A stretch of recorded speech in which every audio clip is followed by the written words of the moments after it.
All right, so we'll get started. So thank you all for joining us this evening at the Research and Publications Office of IIM Ahmedabad. We are extremely delighted and honored to host Mr. VC Gopal Ratnam, who is the Global CIO at Philips, as our first speaker for the Practitioner Talk series. So let me give the a bit of introduction of Gopal. I have known him for more than 2 decades now. And well, I have to tell that. So when I was a rookie in GE Analytics, Gopal was a business leader, and last 2 decades he had significant experience in globally as well. So he's currently a global CIO for Royal Philips, where he's responsible for the digital IT landscape of the future, enabling business growth, innovations in data and digital, operational excellence, and IT user experience. Under Gopal's leadership, the company has flourished, and he had played a very pivotal role in developing the connected technologies, systems, and processes that expands Philips' position as a leader in providing innovative health technology solutions that touch billions of lives each year. Of course, we have seen the value of it, particularly during the COVID times, where this was even played a larger role. So Gopal is a seasoned executive with 25 plus years of experience in leading and delivering transformational programs pivoted around digital technologies and analytics. He has vast experience in high-tech and conglomerate sectors such as in Americas and multiple other countries through direct ownership of business outcomes, talent development, and global delivery models. Through his 360-degree management style, Gopal has a proven track record of building an engaged and driven workforce focused on business transformation. So he has multiple roles.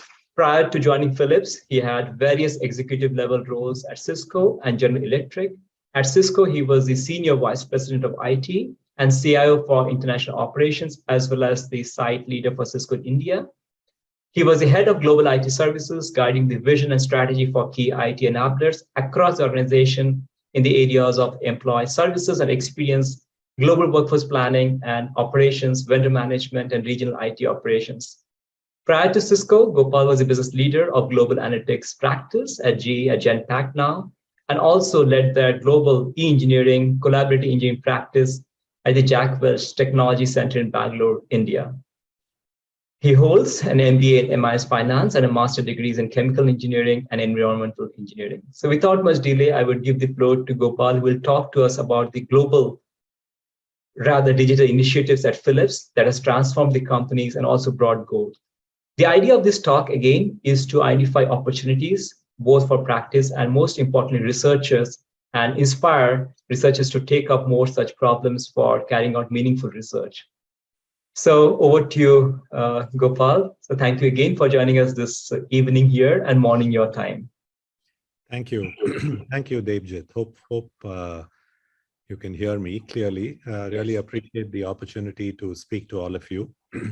I think back 35, 36 years ago, when I had the opportunity to join the MBA program at IIM Ahmedabad. I'm probably the only person that I know who declined admission offers from IITs and IIMs for both my undergraduate technology degree as well as my MBA program. And I moved to the US. So I don't know if that was a good thing that I did, but there's no point second guessing that 35 years later. But obviously the people who are in this call should really consider themselves privileged to have the opportunity to actually further their education and their career with an institute like IIM Ahmedabad. So what I wanted to do today was really have an informal conversation. The slides are just meant to guide the conversation. So please feel free to stop me at any time if you have any specific questions. While the title of the presentation says Accelerating Digital Transformation of the Philips Supply Chain, I'm going to make it more generic and not just talk about supply chain, but really what is actually happening across the enterprise. The supply chain is pivotal to any organization, particularly an organization like Philips, which has its history in hardware and now is actually making the transition from being a hardware company to becoming a software and a solutions company. So this kind of journey is very common in the industry today. You see companies like GE and Siemens and Philips do this. You see companies like Cisco and IBM and others do this. The interesting thing is, although these companies all started out in the hardware space, almost every product of theirs has embedded software in it. And it's just that the companies never really thought it wise to monetize the software separately. And now with the world moving towards becoming more and more software centric, and investors and shareholders are obviously looking for recurring revenue and predictability of revenue, delivering everything as a service, delivering everything as an annuity business really makes a huge difference in how shareholders perceive the company. So if you can flip to the next slide, Debjit. Like I said, we'll talk a little bit about Philips and our purpose, spend a little bit of time on what is going on in healthcare, and then, of course, the post-COVID era, what's in store for us, and then actually get into some specific examples. So if you can move on. Philips as a company has been around for 130 years. So it's one of the old companies that's obviously moved into the 21st century and wanting to becoming competitive with the modern companies. Philips is a household name. It's a household brand, very, very well known around the world. Philips, of course, started out in electronics, consumer electronics, in the lighting business, in the appliances business, and so on. The older people in the group today may remember that there was something called a cassette player. And the first cassette player and the first cassette, audio cassette, was invented by Philips. The first CD-ROM was invented by Philips, et cetera, et cetera. So you can go down that list. And I'm sure a lot of you are using appliances today that are manufactured by Preeti, for example, which used to be a Philips company. But I think in the last 5 years, what the company decided to do was we actually hived off most of those businesses, the consumer appliances, the lighting business, etc. And now today we focus exclusively on healthcare. So we call ourselves a health tech companies, which is why our purpose is really to try to improve the lives of 2.5 billion people a year by the year 2030. As things stand now, we've impacted about 1.7 billion. So we still have a long way to go. But healthcare has become front and center in the last 2.5 years. The world has been through some crazy things in the last 2.5 years, and things are not getting any easier. And if anything, today, there are probably more headwinds out there for companies because of the situation in the Ukraine, Russia, because of the situation in China, where a lot of world manufacturing actually happens. And places like Shanghai getting shut down for weeks on end is not helping. Now we have an inflationary economy. Obviously, prices are going up everywhere. The US is likely to go into recession, and COVID continues to raise its head everywhere. And now we have the new monkeypox threat as well.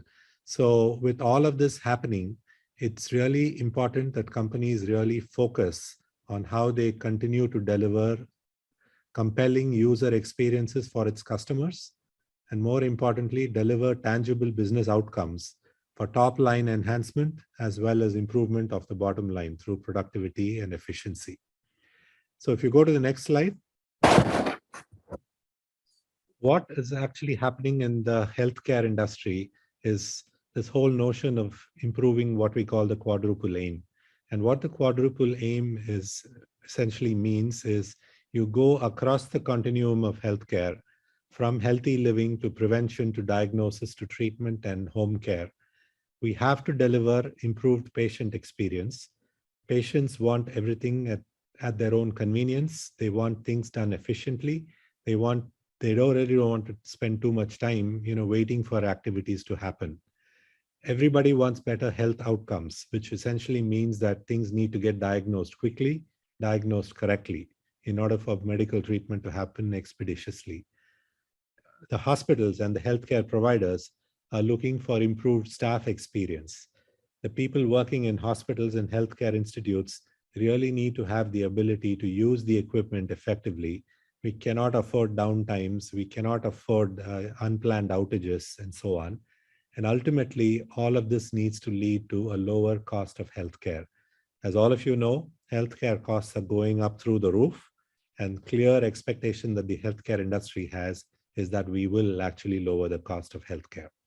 And in order to do all of this, we have to move towards outcome-oriented models. New business models are coming in, not just B2B, but B2C, but B2B2C as well. And that is something that Philips also as a company has started to embrace.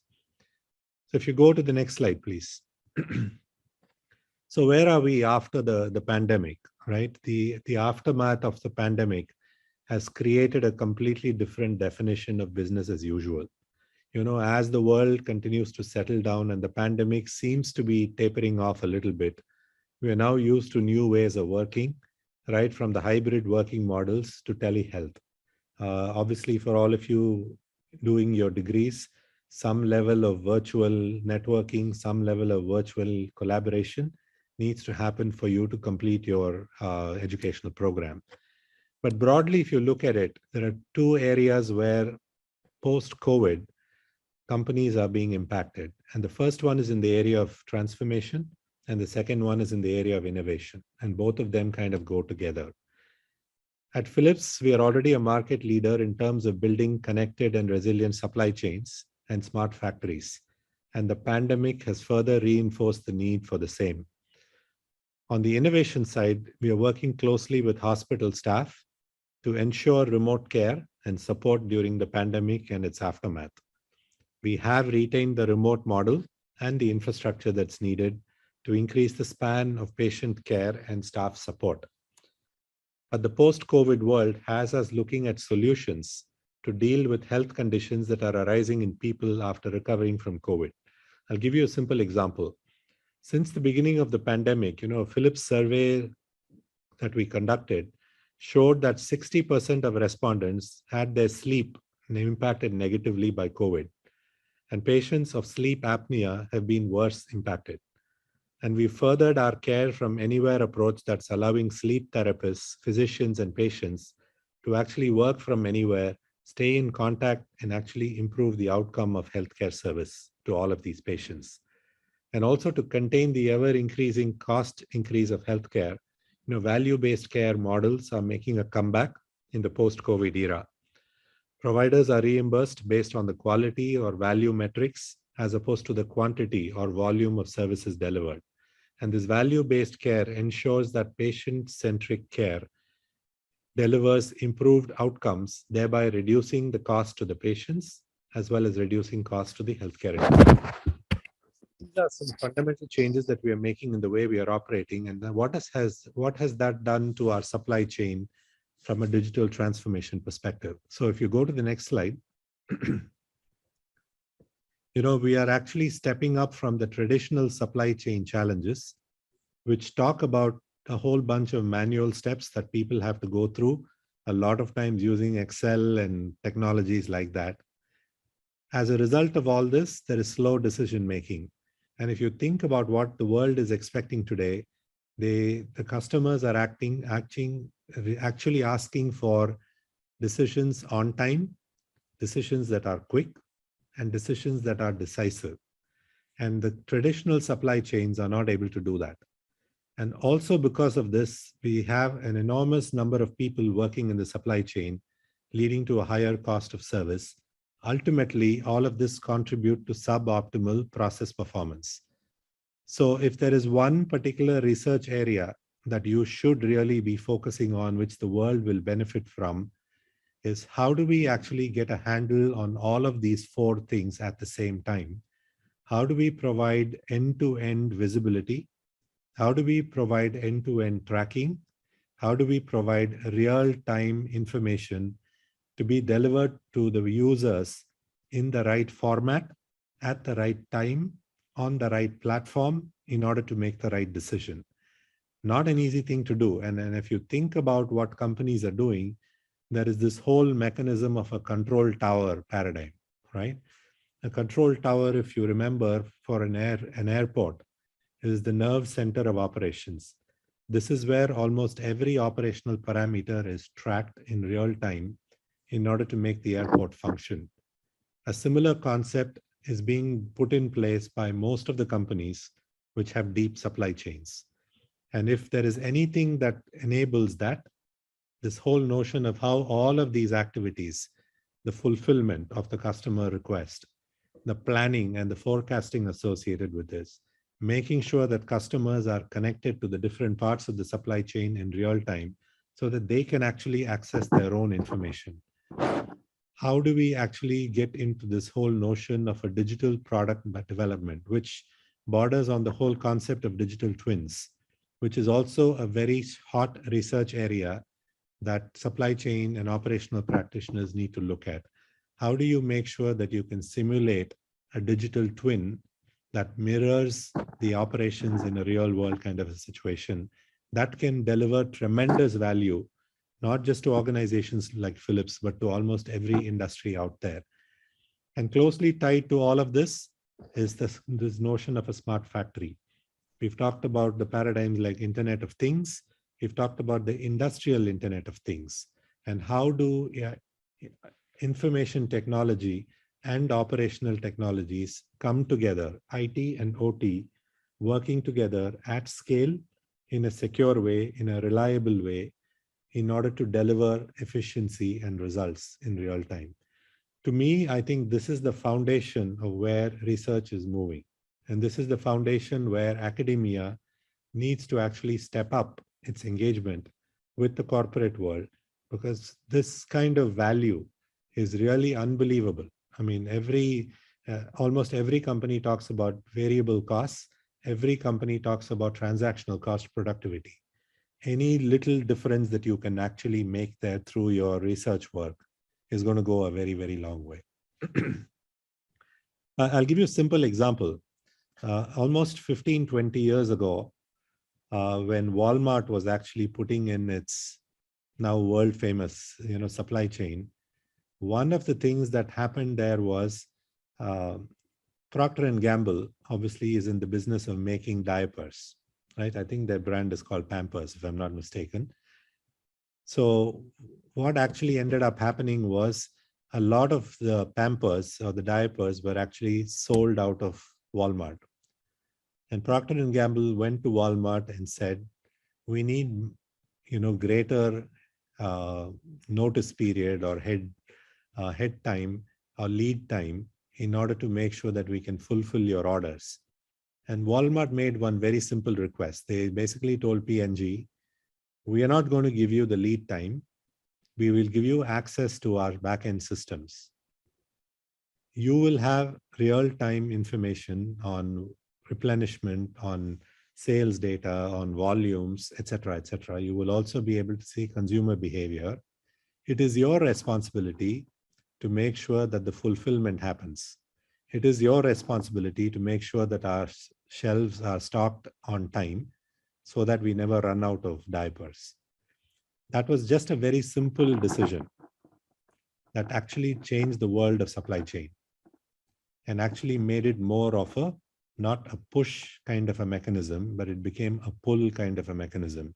It forced suppliers to pull information in real time from the back-end systems of large companies. And in order to do this proactively and actually not wait for the customer to basically say, now fulfill my order. That is actually very critical, that you really understand why push versus pull is such a transformation in the area of supply chain. If you go to the next slide, please.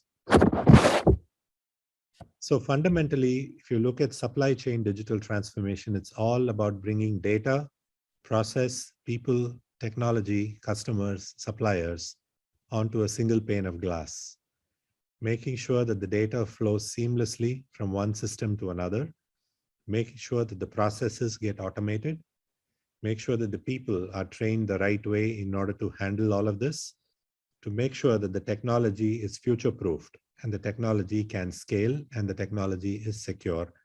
Ultimately, the bridge between customers and suppliers needs to be totally seamless. And what does this do to the supply chain? It makes it connected. It provides real-time visibility. It's optimized. It's automated. And therefore, it becomes smart. And therefore, what are the technologies that enable all of this? We already mentioned the Internet of Things and the Industrial Internet of Things. Devices obviously have IP addresses today. All of those are getting connected to the common IP network.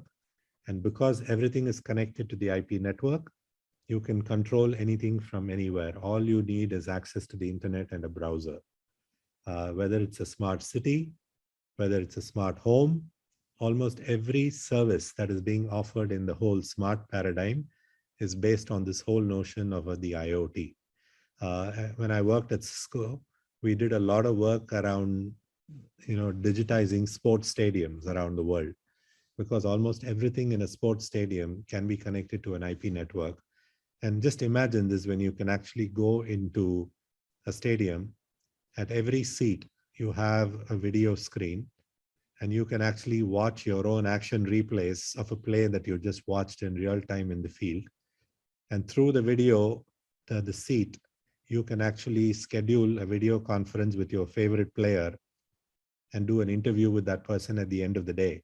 You can sit in the seat on the ground and order your food with the restaurant that's out there in the stadium and have it delivered to your seat so that you don't miss a single ball or whatever of a cricket match, right? This is the kind of service that is actually being delivered in a connected stadium environment. The same kind of application is being now rolled out to smart cities, transportation, banking, healthcare, security, lighting, any kind of service that is being offered by the government is now on a smart city paradigm.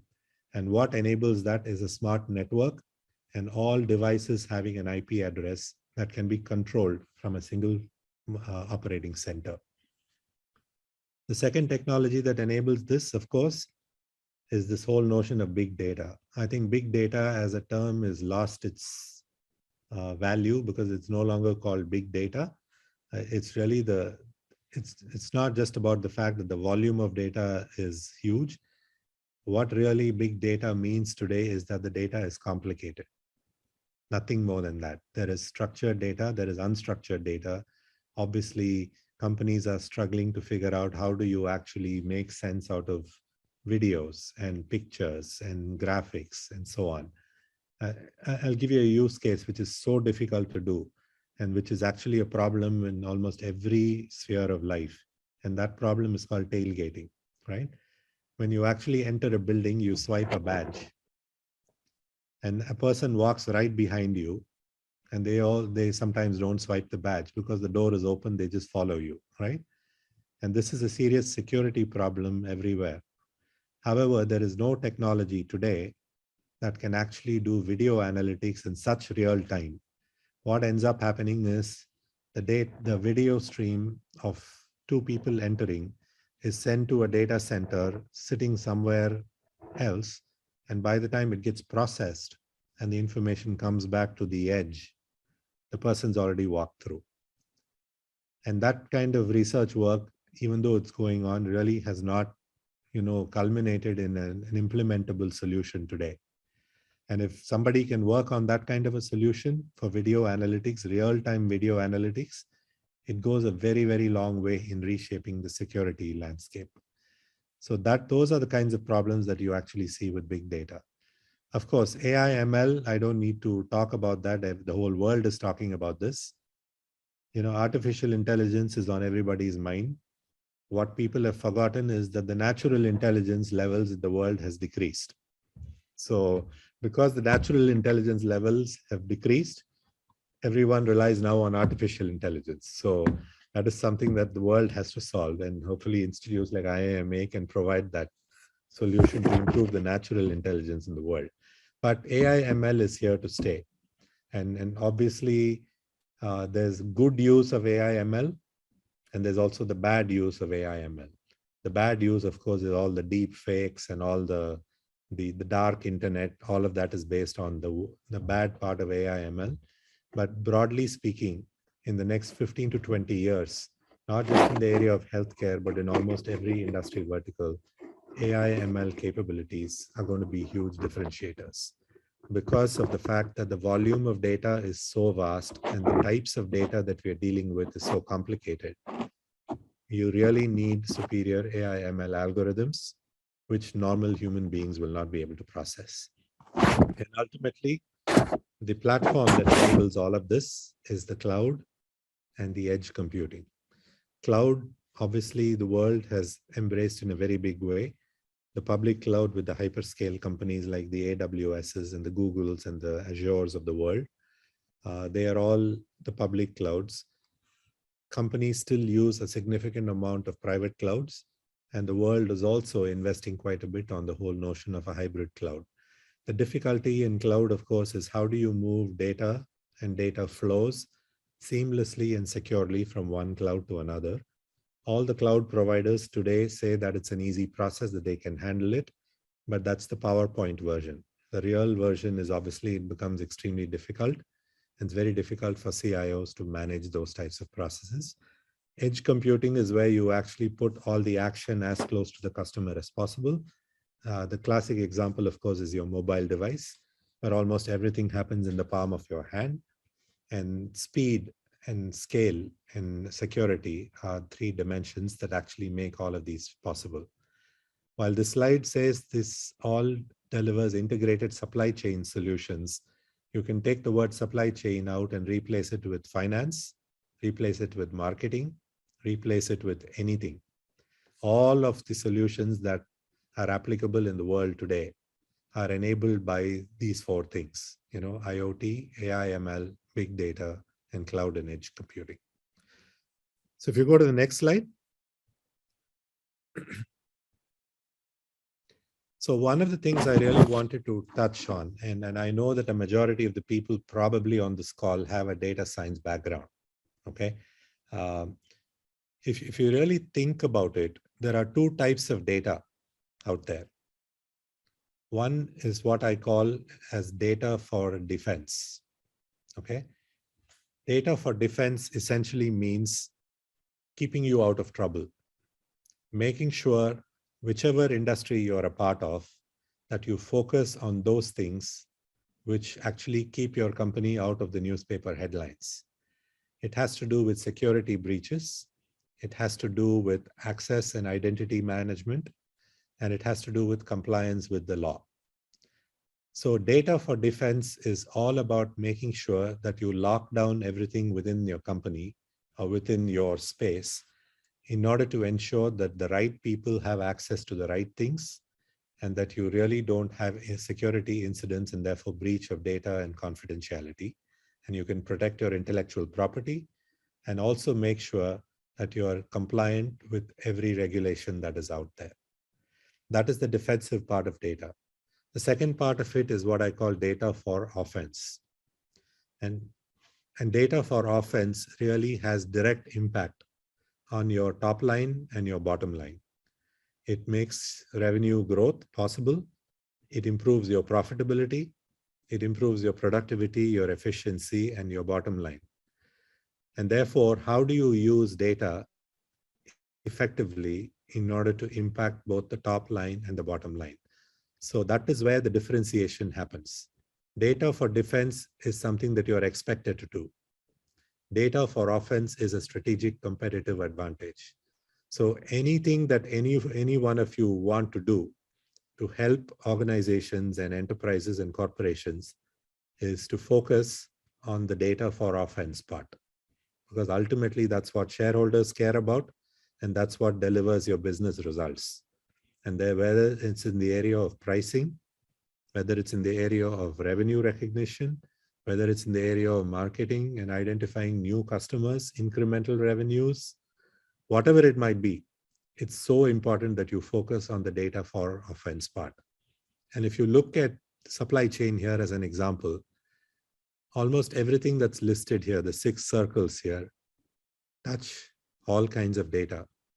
And it's so important that we get these parameters correct, because ultimately these have direct impact on the financials of the company and also have direct impact on the customer experience. If you can fulfill a demand accurately, there are no errors in the order. The customer gets what he or she asked for. Demand accuracy goes a long way towards improving your NPS, your Net Promoter Score, which is your direct measure of customer satisfaction.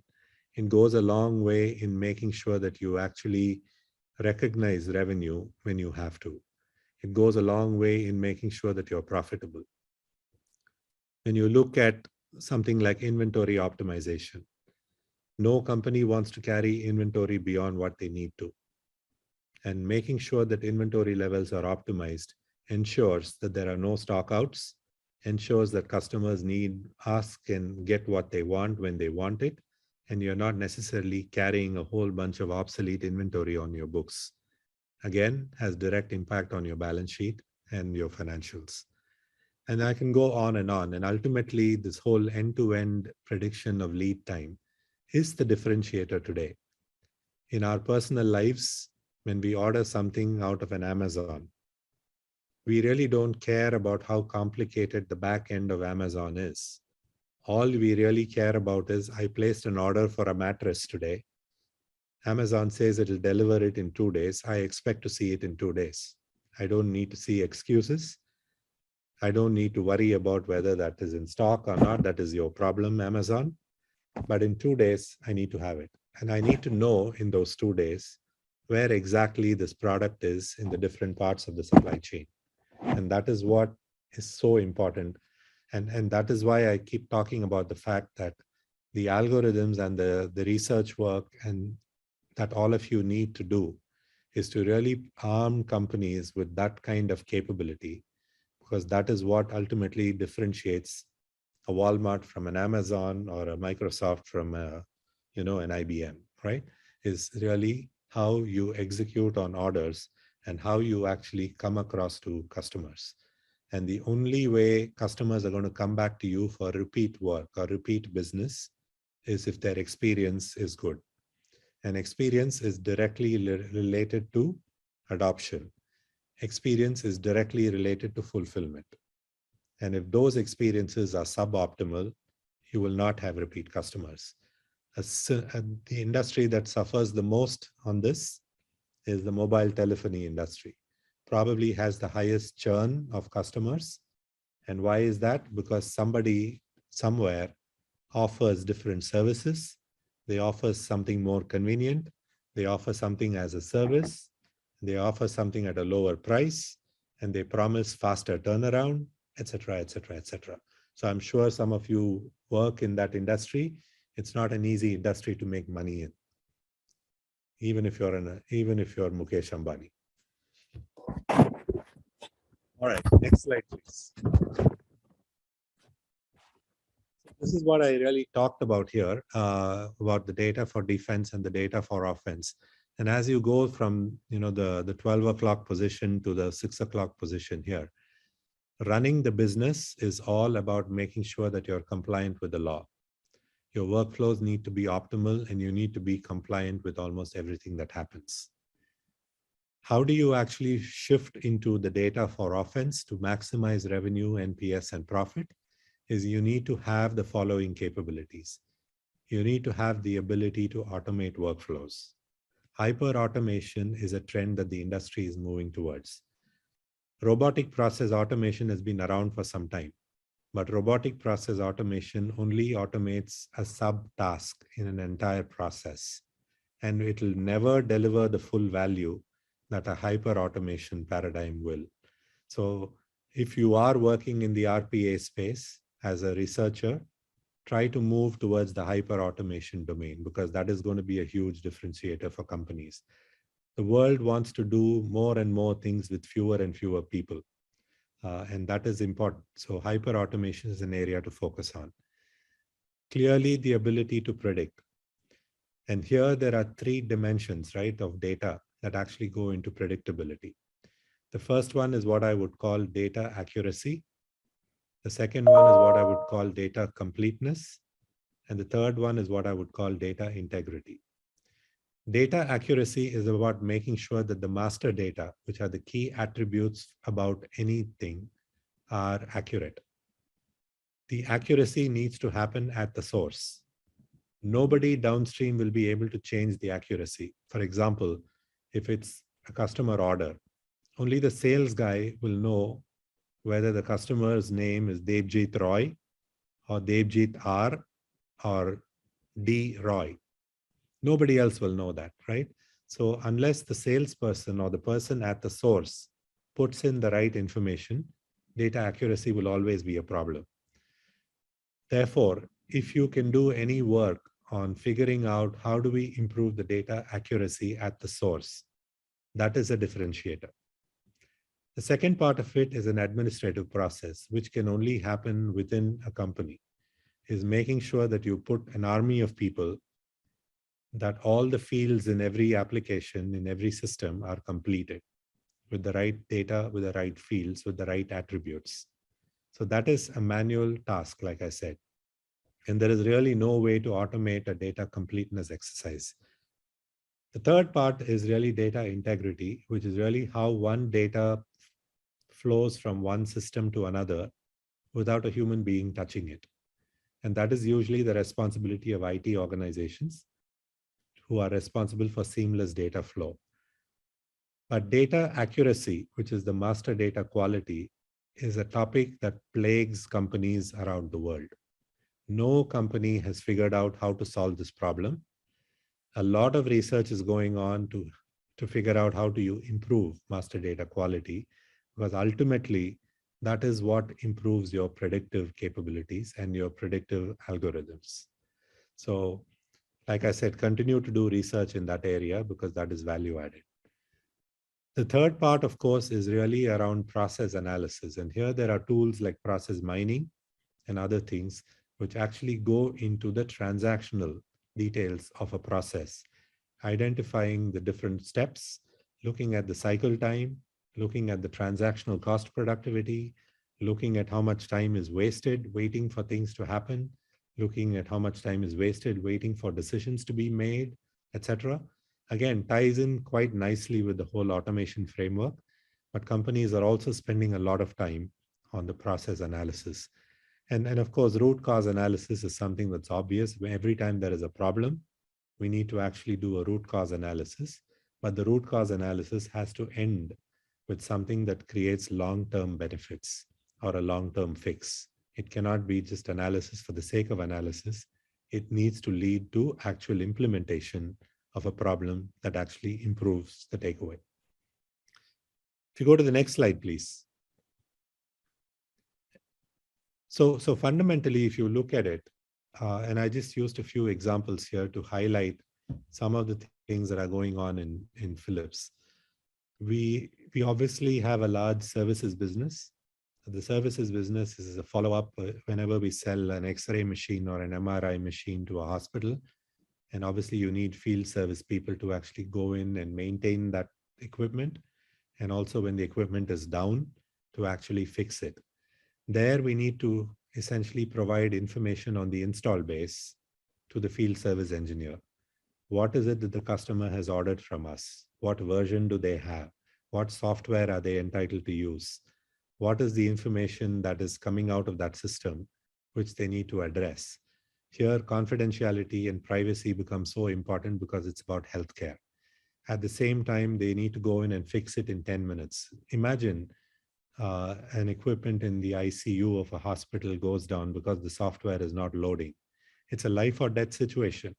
Your time is so important, and that's why it's so important to get the right information and the data to the field service engineer on the device of their choice, which they have in their hand when they go to fix it.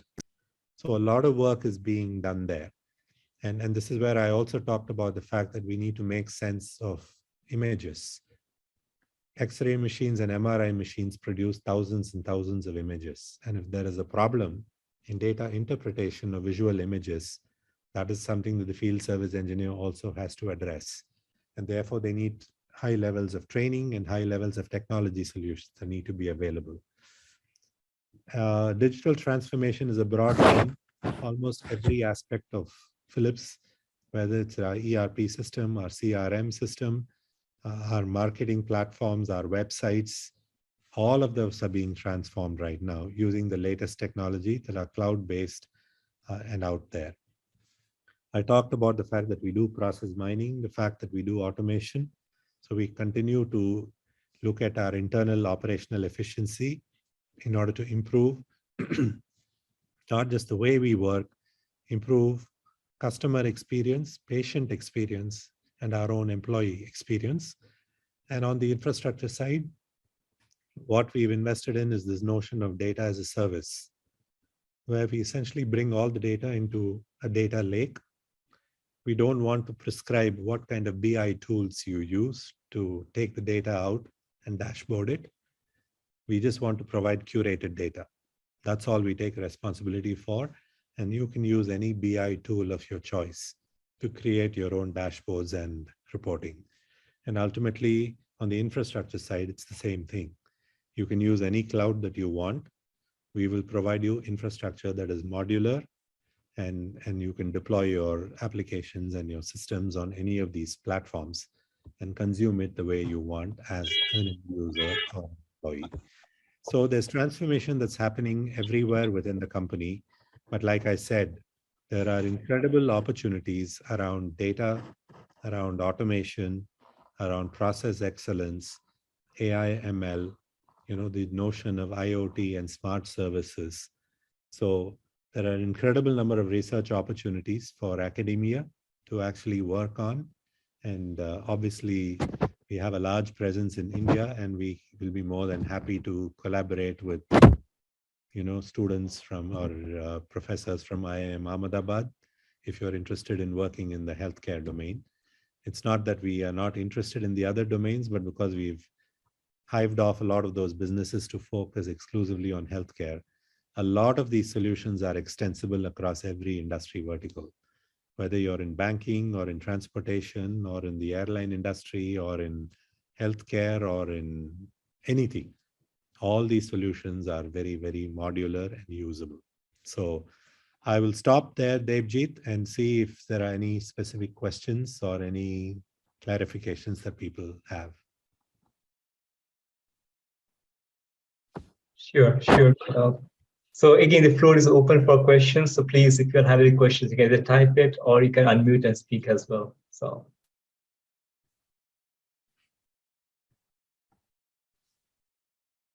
If not, I can start the first question, Kamal, for you. There is very interesting use cases about feed services and all, but I'm just talking about in terms of our research capabilities that need to build. Are there any specific customer complaints that you see specifically? Because those are the sources of big research problems for business, right? Yeah. So can you shed some light on your customer complaints? Yeah, sure. So for example, let's say for discussion purposes that the customer is a hospital, okay? And we've sold them equipment like an X-ray machine or an MRI machine or a cath lab or whatever it is, right? So the first complaint from the customer is, how do we actually eliminate, unplanned outages? Unplanned outages are the biggest source of revenue drain for any customer, right? Therefore, the world has to move towards predictive planned outages. So for example, if I can track how an X-ray machine has been used for the last 12 months, right? I can almost predict when we need to take it out of service in order to do maintenance on it. And if I can give the hospital advance notice that on September 1st of 2022, the X-ray machine is going to go down for a couple of days or whatever it is for preventative maintenance, they can plan their workflows, they can plan their staffing, because those are the biggest bottlenecks: availability of staff and the availability of time on the calendar. So we need to synchronize all of that. So that is a common complaint. Can you give us some predictive capabilities there? Second one is, I also need to know what is all the software that I have that I've bought from you. As all of us know, anytime we buy software, whether it's Microsoft Office 365 or whatever, we never use the software to its full potential. We only use 2 features out of 10, right? Right. What is the software that we bought from you? We've paid you millions of bucks for this. How do we use the software better? Please help us with that. That's a common complaint. Another complaint is there something you can do to automate the workflows in the hospital so that the waiting time for customers and patients is reduced? They can go from a blood test to the next part of the test, to the next test, to the next test seamlessly by optimizing, again, the workflows and the staff availability and the equipment availability. That is another common complaint that we hear. Of course, if your customer happens to be an insurance company, then they are looking for, can I get access to all the right information so that I can process the claim faster, right? So it's all around the experience more than anything else, because ultimately it's about the patient experience, the provider experience, the staff experience, and the insurance company experience. Great, great. So thank you, Gopal. There are now a few questions already with the icebreaker. So the first question is about maintaining a robust digital supply chain requires a buy-in from the employees too, as it significantly changes their way of working. What were some of the staff-related challenges that you faced in the past regarding this, and some of the challenges you envisage in the future? Yeah, it's a good question. When you want to digitize a process and when you want to digitize a supply chain, okay, there are people who are sitting on a tree. You are actually going to ask the same people who are sitting on the tree to cut the tree. That is the biggest problem today. Anytime you digitize a supply chain, people are going to lose their jobs, okay? Because you don't need as many people as you had before, because the information is going to be available. So change management issues are a big, big problem. The way to approach this also is to make sure that you talk to people proactively about their skill sets. Can they improve their skill sets in order to be more value added and focus more on the decision making, not on the process of actually automating things? So which is the contextual knowledge that actually sits in people's heads. You can provide the information to people, but they have to say, so what? What does that mean? That decision can only be made by human beings, right? So the challenge, therefore, to the question is, people are going to feel threatened, that their jobs are at risk. So you really need to get them to focus more on the decision-making part of digitizing a supply chain and not necessarily on the digitization process itself, right? And this is a problem that we will continue to face. The world will continue to face this. Unfortunately, people are not skilling themselves as quickly as they should. And if they don't skill themselves quickly, their jobs are at risk. And that's what each one of us needs to do. We need to really have the ability to future-proof ourselves. The only way you future-proof yourself is focusing on, am I needed by my company? Can the company function without me? If the answer to that question is, yeah, they can function without you, then your job is at risk. So you have to develop enough skills to make sure that you are very, very relevant to the future of your organization. Yeah. Thank you, Gopal. Another question by Apurva. His question is, what is Philips' vision when they say they want to focus on healthcare? What does the future of health look like? What is the data they need to look at? I think you answered that part in your talk as well, but. Yeah, I think ultimately it's about that. The thing that I mentioned is the quadruple aim, right? The quadruple aim meaning we have to improve patient experience. That's top of mind. Number two, we've got to make sure that we deliver good quality healthcare, and we have improved experience for the people who are providing healthcare, which is people in the hospital and so on. We have to reduce the cost of healthcare, which is spiraling out of control. And ultimately, like I said, everything in healthcare is about a life and death situation. So we absolutely have to make sure that we protect patient safety and quality. Sure, sure. There's a further question by Datta Ray. His question is, what impact technologies like 5G and LoRa will have on the IoT in the healthcare and supply chain area? Yeah, again, that's an interesting question, because fundamentally, with every passing year, newer and newer technologies are going to come in. The question is, does your existing business and your existing supply chain have the ability to consume that technology and evolve.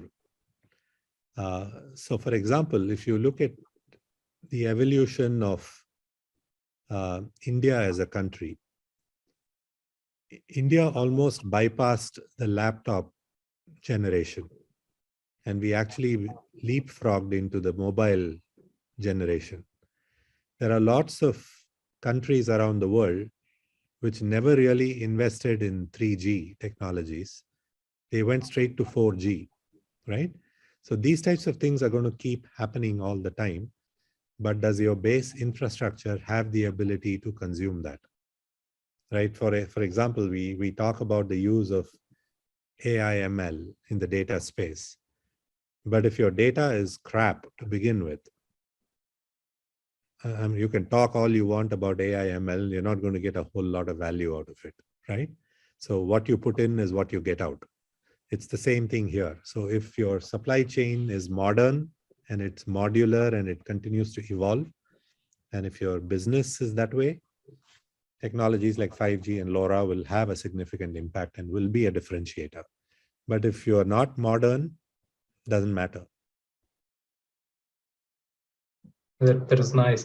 So Gopal, a question from Anupam. His question is that, thank you for insights on supply chain transformation. Maybe ask your thoughts for strategically scaling organization through data and technology. How do you scale the organization? Yeah, I mean, obviously with data, it goes back to those three things that I mentioned here, which is data accuracy, data completeness, and data integrity. If you have that, then you can scale the business as much as you want, really. And most of the scaling is going to happen through data lakes. That's the future, right? Where you could have 5, 10 different data lakes in your company, but then you need to have data integrity across those data lakes so that you only, now we'll never get to a situation where you can design an n-normal database where everything is just in one place. That will never happen in real life, right? However, we need to make sure that we have minimal redundancies so that the data lakes can talk to one another and the data can flow seamlessly from one system to another. Technology, it's the same thing, right? You can use technology and say that I'm using this great technology. That doesn't mean anything. One of the problems that most technology providers struggle with is scalability. I worked at Cisco, which is obviously a technology company, for a long time, right? I always used to say that for most technology companies, technology works beautifully on PowerPoint slides, okay? The best architecture is on PowerPoint. When you actually implement the technology, that's when you find out that things do not scale. And for a company, especially a global company, you will have 100 offices in 100 countries with thousands of employees. Scalability is so important because performance depends on scalability. And this is where things like cloud and edge computing are so important.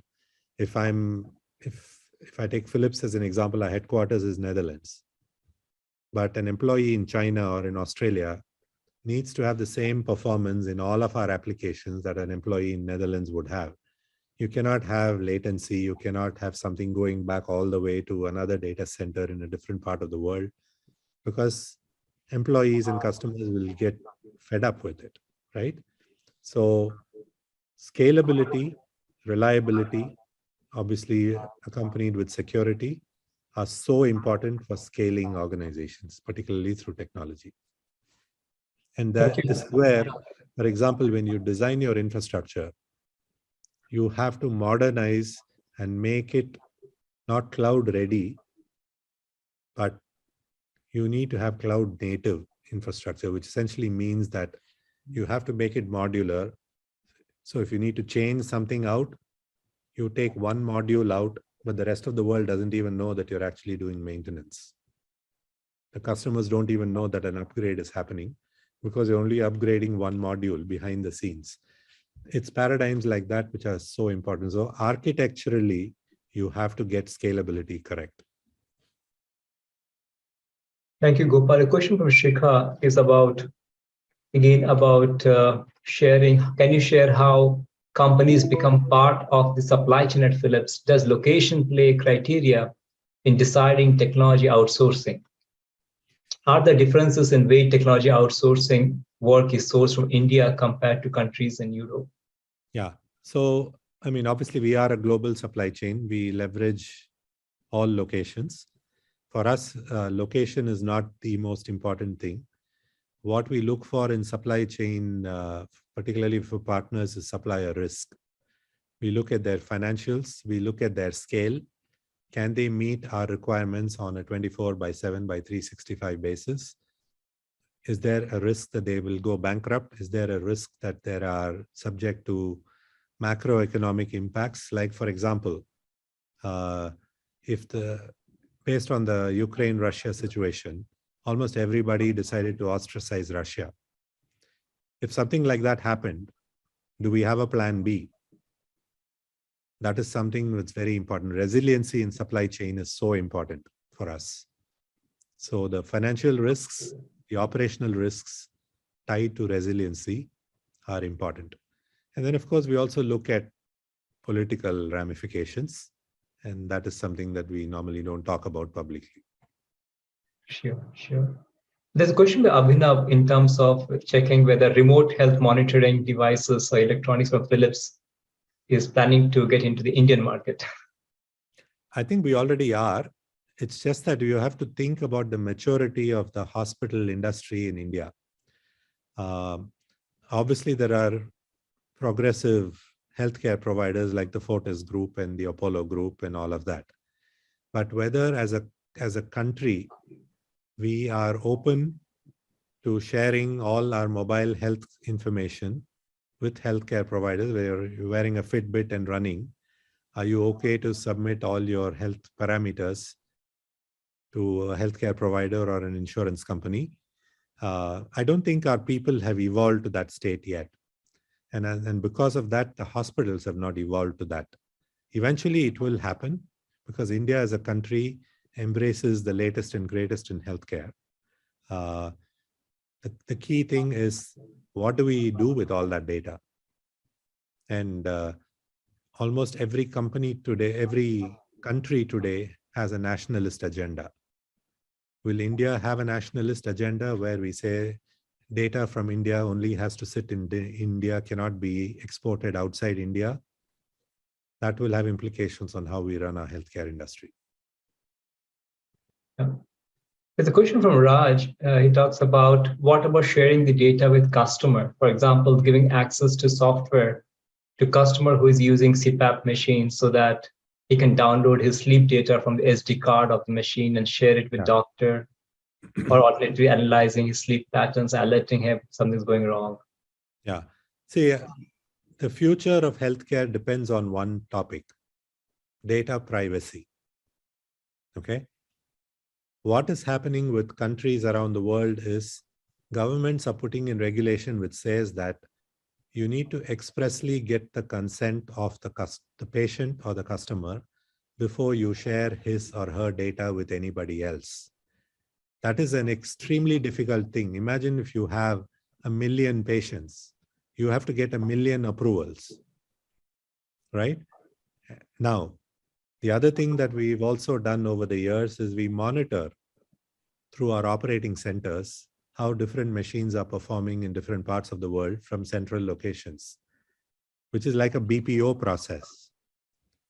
You may not be able to do that because a patient in China may object to his data or her data being viewed by somebody in the Netherlands, and the China government will clamp down on it.